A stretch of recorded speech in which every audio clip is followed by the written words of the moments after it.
अस्सलामुअलैकुम वरहमतुल्लाहि वबरकातुहू। मैं डॉक्टर काजी खुशामदीद करता हूँ आपको इस वीडियो में। ये वाली वीडियो उन तमाम प्यारे मीठे हाजी भाई बहन बुज़ुर्गों के लिए है जिन्होंने अपनी पूरी ज़िंदगी दुनिया के कामों में, अपने फ़राइज़ की अंजाम दही में, अपनी औलाद की जो ज़रूरियात के लिए या फिर पैसा कमाने में गुजारी, और अब वो इस नीयत के साथ, इस मकसद के साथ कि हम अल्लाह ताला के हुजूर हज 2026 में रवाना हो, इसके लिए तैयारी कर रहे हैं।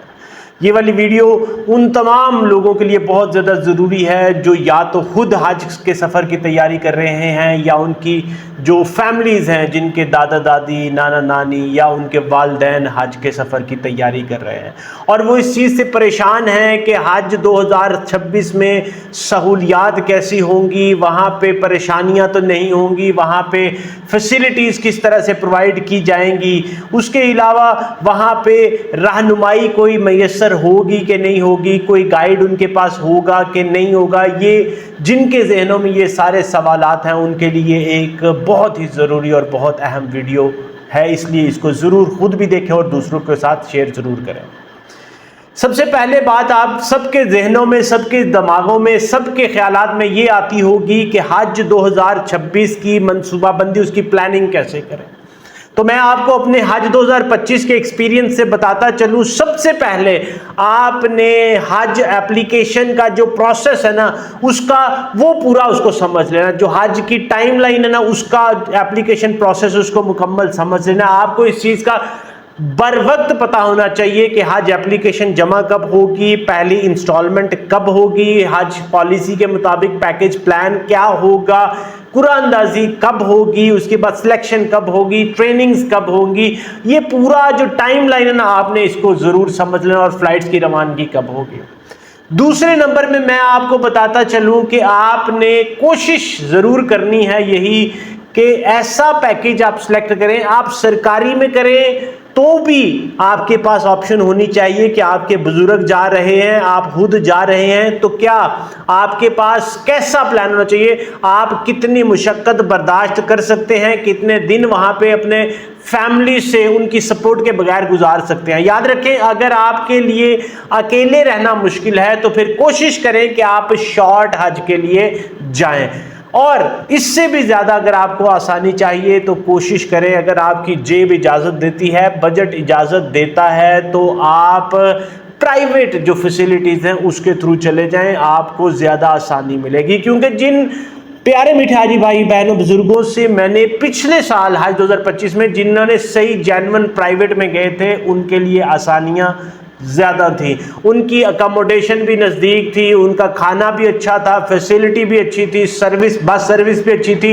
ये मैं उन प्राइवेट की बात कर रहा हूँ जो थोड़े से लग्जरी में आ जाते हैं। जो नॉर्मल प्राइवेट की बात है उनकी मैं बात नहीं कर रहा। याद रखें कि अगर आपको चलने में सपोर्ट चाहिए, असिस्टेंस चाहिए, तो फिर आप उसके मुताबिक अपना पैकेज ज़रूर सिलेक्ट करें। आप फिर सरकारी पैकेज में, क्योंकि सरकारी पैकेज जो होता है वो स्टैंडर्ड होता है, वो सबके लिए सेम होता है, जिसमें जवान, बूढ़े, बुजुर्ग सब जा सकते हैं। मगर याद रखें कि मैं अपने हज 2025 के एक्सपीरियंस से आपको बता रहा हूँ कि अगर आप उसमें जाते हैं तो आपके लिए, अगर आप सीनियर सिटीज़न हैं, चलने फिरने में आपको थोड़ी सी दिक्कत परेशानी मुश्किल है, तो आपके लिए वो मुश्किलात का सबब बनेगा। सारे मामलात में आपको व्हील चेयर के साथ अगर आपने जाना है तो आपको परेशानी होगी, इसलिए आप उसके अकॉर्डिंगली अपना हज पैकेज ज़रूर सिलेक्ट करें। तीसरे नंबर पे मैं आपको बताता चलूं कि याद रखें कि आपने अपनी सेहत का जाने से पहले आपने, बल्कि अब भी जब से आपकी नीयत है, आप तब से अपनी सेहत का उसका प्लान ज़रूर कर लें, अपनी सेहत के ऊपर फोकस ज़रूर कर लें, अपने रेगुलर चेकअप्स करवाना शुरू कर दें, और अपने जो आपका फैमिली डॉक्टर है या जिसको आप अक्सर विजिट करती हैं उससे मशवरा ज़रूर कर लें, उससे डिस्कस आप ज़रूर कर लें कि क्या मैं इस मुक़द्दस सफ़र के लिए जाने के लिए काबिल हूँ कि नहीं हूँ। ऐसा तो नहीं कि अगर आपको डॉक्टर के इजाज़त ना मिले और आप फिर भी सारा सफ़र शुरू कर दें, आपके लिए डेंजरस हो जाए, आपकी तबीयत के बरखिलाफ हो जाए, उसके खिलाफ हो जाए और आपको उसका जो है फिजिबिलिटी ना बन सके। इसलिए अपने डॉक्टर से मशवरा करके उसकी प्लानिंग आप ज़रूर कर लें। अब बात कर लेते हैं रजिस्ट्रेशन और दस्तावेज, जो डॉक्यूमेंटेशंस आपको चाहिए उसकी बात करें। याद रखें कि आपने जो प्रोसेस है रजिस्ट्रेशन का उसको अच्छी तरह से फॉलो कर लेना है। रजिस्ट्रेशन के दो तरीके हैं, जिस तरह से 11 जुलाई 2025 हज रजिस्ट्रेशन की लास्ट डेट थी, उसके दो तरीके थे। आप ऑनलाइन भी हज रजिस्ट्रेशन करवा सकते थे अपनी लैपटॉप को इस्तेमाल करके, मोबाइल को इस्तेमाल करके, और दूसरा ऑप्शन था आप नियर बाय बैंक में जाके भी करवा सकते थे। अब बात करें उसके साथ साथ ये प्रोसेस तो गुजर गया, दूसरी बात मैं आपको बताता चलूं कि डॉक्यूमेंट्स आपको कौन कौन से चाहिए, आपने उसके ऊपर भी जरूर फोकस कर लेना है। आपको अपना पासपोर्ट चाहिए जो कि मिनिमम 6 मंथ्स, मैं मिनिमम 6 मंथ बता रहा हूं, आपकी कोशिश यही होनी चाहिए कि 8 से 9 महीने तक की उसकी वैलिडिटी होनी चाहिए। उसके साथ साथ आपका CNIC आपका रेडी होना चाहिए, वैलिड, वो भी 1 साल तक होना चाहिए। मेडिकल फिटनेस सर्टिफिकेट आपने ज़रूर अपने पास लेना है, अपने जो फैमिली डॉक्टर है, फैमिली फिजिशियन से, वो आपने ज़रूर बनवाना है। और उसके साथ साथ आपका वैक्सीनेशन का कार्ड होना बहुत ज़्यादा ज़रूरी है। एक बात अहम आपने याद रखनी है कि अगर आपने रजिस्ट्रेशन ऑनलाइन खुद करवाई है तो भी बेस्ट है। अगर आपको इन फ्यूचर लगता है कि आप खुद रजिस्ट्रेशन नहीं करवा सकते तो फिर आपने उसकी टाइमलाइन को जरूर समझ लेना है। दूसरी ऑप्शन आपके पास मौजूद है, आप अपने नियर बाय बैंक में जाके अपनी रजिस्ट्रेशन जो है वो करवा सकते हैं। वो भी आपके लिए बड़ा आसानी का सबब बनेगी, आपको परेशानी नहीं होगी, आपको कंफर्मेशन की टेंशन नहीं होगी, आपके पास एक टेंजिबल एक जो रसीद होगी जो आपको सुकून देगी कि हमने रजिस्ट्रेशन करवा ली है। अब मैं बात करता चलूं कि वहां पर जब आपका ये सफर रवाना हो जाएगा, शुरू हो जाएगा, आप यहां से आगे चले जाएंगे, आप हज के सफर पे शुरू हो जाएंगे। वहां पर जाने से पहले मैं आपको ये बता दूं कि कौन कौन सी आपको वहां पे फैसिलिटीज मिल सकती हैं। उन तमाम सीनियर सिटीजन को मैं आपको बताऊं कि वहां पे आपकी मोबिलिटी के लिए, आने जाने के लिए व्हीलचेयर्स मौजूद होती हैं। याद रखें, अगर आपके पास आपके साथ कोई असिस्टेंट है जो आपको टेक केयर कर सकता है, आपको साथ लेके चल सकता है, जो खासकर हज के दिनों में आपके साथ चलेगा, तो आपको वहां पे व्हीलचेयर की जरूरत होगी। इसके साथ मैं ये भी आपको बताता चलूं कि व्हीलचेयर आपकी वहां पे मौजूद होगी। अगर पॉसिबल हो तो आप इलेक्ट्रिक व्हीलचेयर जो ना वो अपने साथ जरूर रख लें। इलेक्ट्रिक व्हीलचेयर से जो आपके साथ आपका असिस्टेंट होगा, आपका सपोर्ट करने वाला होगा, आपका फैमिली का कोई हो सकता है, आपका बेटा हो सकता है, आपका भाई हो सकता है, आपकी वाइफ हो सकती है, आपकी बेटी हो, कोई भी हो सकता है, उसके लिए भी आसानी का वजह ये बनेगी। इसलिए आप उसके लिए आप अपने लिए व्हीलचेयर या अपनी फैमिली के लिए जरूर लेके जाएं। उनके लिए आरामदेह जो रेजिडेंस है उसका बंदोबस्त जरूर करें और कोशिश करें कि आपकी रिहाइश, जिस तरह से पहले मैंने आपको कहा कि हरम के नजदीक हो, ताकि आपके लिए आसानी हो, आपके लिए आसानी होगी और आपके साथ जाने वाले के लिए भी आसानी होगी। इसके साथ बात करें कि जो आपके साथ चलेगा, उसके अलावा भी वहाँ पे हरम में हर जगह पर जो मुआमिनीन हुज्जाज मौजूद होते हैं, मदीना में भी मौजूद होते हैं, मक्का में भी मौजूद होते हैं, वो भी आपकी हर वक्त रहनुमाई करते हैं। ना सिर्फ वो हरम के जो बाउंड्री है उसमें आपकी रहनुमाई करते हैं, बल्कि उसके साथ साथ मैं आपको बताऊं, जब आप बसेस पे जाते हैं, जब आपने कौन सी बस पे बैठना है, कहाँ पे उतरना है, पूरे सफ़र के दौरान, पूरे रास्ते में अगर पैदल जा रहे हैं, बस पे जा रहे हैं, आप हज ट्रांसपोर्ट पे जा रहे हैं, उन हर जगह पे आपको गाइड करने के लिए वहाँ पे हज मुआविनीन मौजूद होते हैं। वो भी आपकी आसानी के लिए वहाँ पे होते हैं। उसके साथ साथ जब आपने तवाफ़ करना है, सही करनी है, आपको वहाँ पे भी आपकी व्हीलचेयर को सपोर्ट करने के लिए मुआविनीन मौजूद होते हैं। अगर नहीं भी तो आप वहां से जो पेड सर्विसेज है ना वो भी ले सकते हैं। इसके साथ साथ मैं आपको बताता चलूं कि जो बुजुर्ग शहरियों के लिए स्पेशल जो वहां पे जो फैसिलिटीज होती हैं, वो भी हज पे जाने वाले जितने लोग होते हैं उनके लिए पाकिस्तान की गवर्नमेंट ने वहां पे जो फील्ड हॉस्पिटल हैं वो भी बनाए होते हैं। 500 से ज़्यादा डॉक्टर्स, पाकिस्तान के जो मिनिस्ट्री ऑफ रिलीजियस अफेयर्स है वो हर साल अपने साथ डॉक्टर्स की 500 के करीब डॉक्टर्स की टीम लेके जाती है, जो कि वहाँ पे फील्ड हॉस्पिटल बनते हैं। अराफात में भी होता है, मिना में भी होता है, उसके अलावा मुज़दलिफ़ा में भी होता है, उसके अलावा मदीना में, मक्का में, जहाँ पे आप रह रहे होते हैं वहाँ पे भी होता है। बट्टा क्रैश में अगर आपके ज़्यादा लोग रह रहे हैं वहाँ पे भी है। उसके अलावा अजीज़िया में भी उन्होंने फील्ड हॉस्पिटल बनाया होता है, जहाँ पे मैं खुद भी गया था, मैंने भी एक्सपीरियंस किया। पूरे का पूरा वहाँ पे फैसिलिटी होती है, एक्सरे होता है वहाँ पे, उसके अलावा laboratory test, each and everything आपको वहाँ पर मौजूद है। पाकिस्तान से मेडिसिन तक लेके जाते हैं वहाँ पे, इसलिए वो भी आपको मुकम्मल फ्राहम की जाती है। उसके अलावा भी जब हम अराफात में थे, जब हम जबल रहमत पे गए, वहाँ पे भी मैंने देखा कि जो सऊदी गवर्नमेंट है उनके अपने जो लोग हैं वो भी उनके जो रेस्क्यू के या रेड क्रिसेंट के, वो भी उनका अपनी टीम उनके हमा वक्त काम कर रही होती है। अब मैं आपको बताता चलूं कि आप अगर अपने हज को आरामदेह, महफूज और बड़ा आसान बनाना चाहते हैं तो कोशिश करें कि आप अपने साथ हैवी लगेज ना लेके जाएं। आप अपने साथ आसानी वाला सामान जो है वो लेके जाएं, जिससे आपको उठाना, लेके जाना, मूव करना, कैरी करना आसान हो। अपने साथ ORS ज़रूर लेके जाएं। अपने साथ पानी की वाफर मिकदार रखें, वाटर बोटल्स आप अपने साथ रखें, और इसके अलावा कंफर्टेबल जूते, एहराम और बाकी चीज़ें अपने साथ ज़रूर रखें। ड्राई फ्रूट्स रखें, वो भी आपके लिए आसानी मुहैया करेंगे।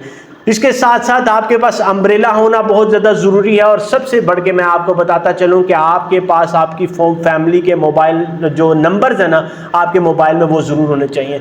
यहाँ से भी लास्ट ईयर आज 2025 में जोंग वालों ने एक सिम दी थी जो इंटरनेशनली व्हाट्सएप चलता था, वहाँ पे आप वॉइस वीडियो कॉल कर सकते थे, आपको वहाँ पे जाके इंटरनेट की ज़रूरत नहीं होती थी। मगर अगर आपका बजट इजाज़त देता है तो मैं आपसे यही रिकमेंड करूँगा, यही गुजारिश करूँगा कि कोशिश करें कि आप वहां पर जाके लोकल सिम एक जो है वो 40 दिन के लिए या अपने बजट के मुताबिक, अपने पैकेज के मुताबिक ले लें, आपके लिए ज्यादा आसानी होगी। इसके साथ साथ मैं आपको बताता चलूं कि मैंने बहुत से ऐसे हुज्जाज को वहां पे अल्हम्दुलिल्लाह 2025 के सफर में देखा है जो माशाल्लाह नो डाउट अपनी ओल्ड एज में गए थे, मगर वो भी वहां पे बड़े हशाश बशाश फ्रेश अपने आप को उन्होंने बड़े खुशी के साथ ये सारे मनासिक अदा किए, लाइवली रह के मनासिक अपने अदा किए। उन्होंने अपने आप को बूस्ट किया। ये नहीं कहा कि मैं 70 साल का हूं, मैं 65 साल का हूं, मैं रिटायर्ड हो गया हूं। मैंने उनको भी देखा, वो जिंदा दिली के साथ उन्होंने अपने सारे मनासिक को अदा किया। इसलिए आपसे भी यही रिक्वेस्ट करूंगा कि आपने भी अपने आप को अंडर एस्टिमेट नहीं करना। आप भी जवान हैं, अल्लाह ताला ने आपको अपने घर पे बुलाया है तो आप भी जवान हैं अल्हम्दुलिल्लाह। अल्लाह ताला आपको हिम्मत भी देगा, तौफीक भी देगा कि आप भी उसके घर पे जाके इंशाअल्लाह ताला खुश दिली के साथ, सेहत तंदुरुस्ती के साथ पूरे मनासिक को अदा करेंगे इंशाअल्लाह ताला। याद रखें कि हज सिर्फ और सिर्फ, एक और बात कि सिर्फ जिस्मानी मुशक्कत नहीं, जिस्मानी तजर्बा नहीं, ये आपका एक रूहानी, आपके रूह को पाक करने का भी एक बहुत बड़ा जरिया है।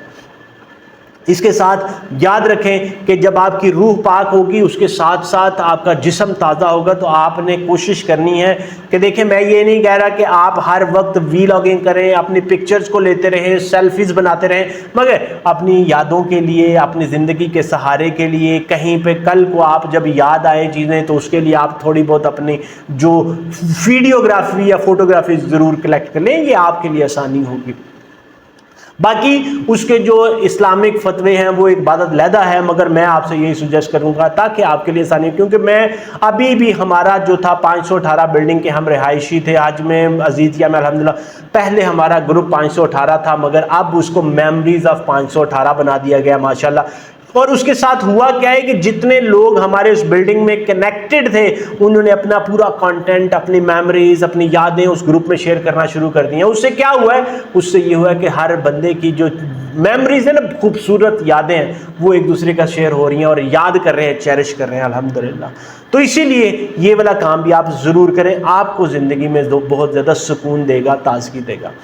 याद रखें कि मैं आप सब बुजुर्गों को जिस तरह से सीनियर सिटीजन्स के लिए कंप्लीट गाइड बना रहा हूं, उनको और उनके तमाम ख़ानदान के घुराने वालों से, उनके बच्चों से गुजारिश करूंगा कि आप अपने वालिदैन के लिए, अपने नाना नानी, दादा दादी के लिए अभी से तैयारी शुरू कर दें। हज रजिस्ट्रेशन मुकम्मल हो चुकी है। आगे इंशाअल्लाह ताला पहली किस्त का बहुत जल्द ऐलान हो जाएगा, उसके बाद कुरानदासी हो जाएगी, उसके बाद पैकेज सिलेक्शन का आ जाएगा, आपने प्राइवेट करना है, सरकारी करना है, तो अभी से फिर उसके मुताबिक बजट आ जाएगा, आपका फाइनेंसिस कितने जाओ, वो पूरी प्लानिंग आपकी। तो अभी से उनको अच्छी तरह से आप प्लान कर लें, ताकि उनके लिए, आपके बुजुर्गों के लिए जिन्होंने पूरी जिंदगी आपके ऊपर कुर्बान कर दी, आपकी मेहनत के ऊपर उन्होंने लगा दी, आपकी जिंदगियों में आसानियां पैदा करने के लिए कर दी, आपने उनकी आसानियों के लिए बेस्ट करने की कोशिश कर रही है। ऐसा नहीं करना कि वो यहां से जाके वहां पछताएं और वहां पे उनको मुश्किलात का सामना करना पड़े। जितना आपका बजट है उसमें आपने उनके लिए